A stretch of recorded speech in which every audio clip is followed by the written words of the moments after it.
제자들은 예수님을 향해서 오해했습니다. 그들에게 기대했던 유대인의 왕으로 오신 예수님에 대해서 저들이 잘못 알고 있었던 것입니다. 제자들에게 하나님의 나라의 일을 가르쳤지만은 제자들은 이해하지 못했습니다.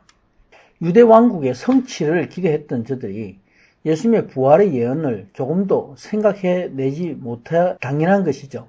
예수님의 죽으심에 대해서 저들은 실망하고 좌절했습니다. 이제 저들은 부활하신 예수님을 만나게 됩니다.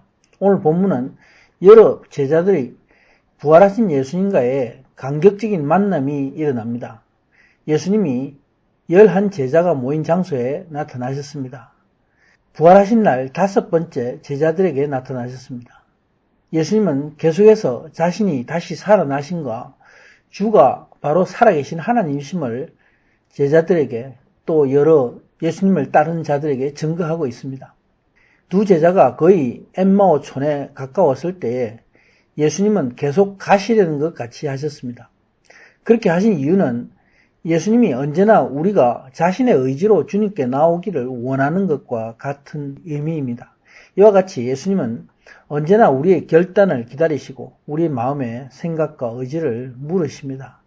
이때 두 제자는 예수님께 강권해서 밤이 늦은 때가 됐으니 함께 유숙하실 것을 구합니다. 이제 예수님이 저들과 함께 하셔서 식사하실 때에 저들에게 떡을 가지고 축사하시고 떼어 주십니다. 예수님은 저들에게 길에서 말씀을 풀어 먹이시고 이제 떡으로 양식으로 먹이십니다. 이것은 바로 우리가 언제나 생명의 말씀을 먹어야 되는 것을 알게 하고 있습니다. 그러므로 저들이 떡을 먹은 이때에 저들 눈이 밝아져서 예수님을 알아보게 되었다 말씀합니다. 그리고 예수님은 제자들을 위해서 자신을 나타내셨습니다. 자신이 바로 다시 살아내신 메시아이심을 나타내 증거하신 것입니다. 그러나 곧 예수님은 보이지 않게 되었습니다. 하나님은 보이지 않는 영이십니다. 그러므로 믿음의 사람은 눈에 보이는 형상을 쫓아가는 것이 아니라 예수님의 말씀을 따라서 예수님 안에 거하는 사람이 되어야 합니다. 이것이 하나님의 영광을 누리는 삶입니다. 예수님을 만난 이들은 곧 예루살렘으로 돌아갑니다. 그리고 11사도와 여러 함께한 제자들을 만납니다. 저들에게서 과연 예수님이 살아나셨고 또 시몬 베드로에게 나타나셨다는 것을 듣습니다. 이제 엠마오에서 돌아온 두 사람이 예수님을 만난 일을 저들에게 전합니다. 저들이 함께 하면서 예수님의 부활을 이제 마음으로 확신하게 된 것입니다. 이와 같이 교회는 함께 모여야 합니다. 함께 함으로 교회는 예수 그리스도의 몸과 생명을 나누는 살아있는 공동체입니다. 성도의 서로 약함을 붙들어주고 예수님 안에 거하는 건강한 삶을 살게 되는 것입니다.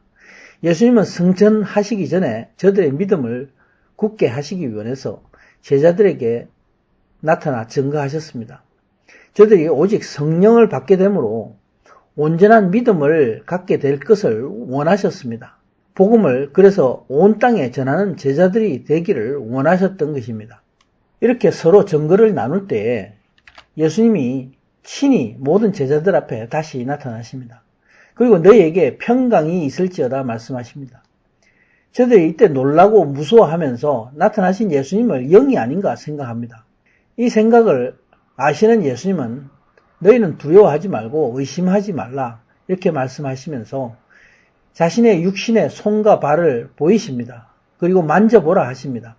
당시의 제자들은 모두 예수님을 배신했을 뿐 아니라 모두 실망과 좌절 가운데 있었습니다. 또 적대하는 세력에 대한 두려움 가운데 숨어 있었습니다.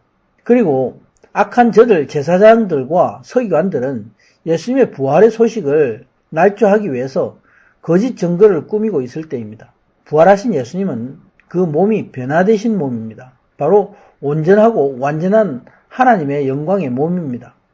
그러나 변화산 때에 제자들에게 나타나신 모습과 다른 모습입니다. 변화산에서 나타나신 예수님의 모습은 제자들이 바라볼 수 없을 정도로 온몸에서 광채가 빛이 나왔습니다. 하나님의 영광과 거룩이 그대로 드러났습니다. 그러나 이제 예수님의 몸은 이제 제자들이 자연스럽게 알아볼 수 있고 만지고 친근하게 느낄 수 있는 몸으로 나타나셨습니다. 예수님은 저들에게 사랑과 자신의 우정을 그렇게 표현하시기 위해서 일부러 이런 모습으로 나타나 보이신 것입니다. 놀라워하고 두려워하는 제자들에게 평강이 있으라 위로와 기쁨을 주시기 원하셨습니다.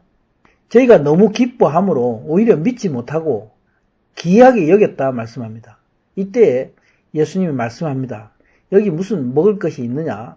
구운 생선 한 토막을 받아서 드십니다. 영화된 몸은 음식을 먹지 않아도 배가 고프지 않습니다. 그러나 먹고 싶을 때 먹을 수 있는 몸입니다.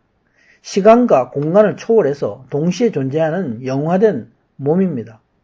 사도 바울은 고린도전서 15장 42절에서 45절에 죽은 자의 부활하는 몸은 썩지 않고 영광스러우며 강하고 신령하다 말씀합니다.